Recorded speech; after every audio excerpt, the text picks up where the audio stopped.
Hello, hello. Now, if you've ever wondered how to get conversion value into Google Ads, here's how you do it. So I'm using a tool here called Google Tag Manager, and Google Tag Manager is a free tool that is part of the Google suite. And Google Tag Manager can be used to send tracking information to Google Analytics, Google Ads, Facebook, and a whole lot of other places as well. Now, what I've done in this example is we're actually tracking if someone clicks on a link on the website for a telephone number, and we're sending over a value to Google Ads to say how much we expect that to be worth. Now, when it comes to a phone call, we are approximating value here, but it still gives us a better idea than if we had no value at all.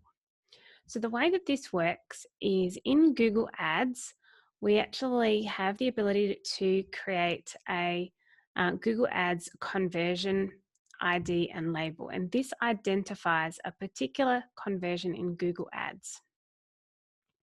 Now, there's a couple of different ways to actually get that conversion in. One is using the actual Google Tag Manager conversion, which I'm doing here. You can also import it in from Google Analytics. But in this example, I'm going to show you the Google Tag Manager conversion. So in Google Tag Manager, what you do is you set up what's called a tag, and a tag sends some information over when a trigger occurs. And a trigger basically is saying what happened in order for us to send over this tag, which is this piece of information. So the trigger is what happened and like when it happened, and the tag is what do we want to happen next. Now in this case, we've already set up a trigger, and this trigger fires when someone clicks on a telephone link. And then what it's going to do is in Google Ads, we've already selected a conversion which has a specific conversion ID and a conversion label. That's how you identify it, like I said before. And so we put in the conversion ID and the label into Google Tag Manager.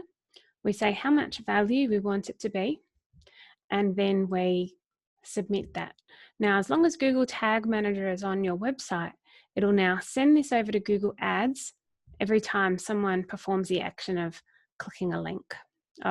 Clicking a telephone link in this case. So you can set this up with all sorts of different things that are on your website. Pretty much anything that can be interacted with can be sent through as a conversion in this way.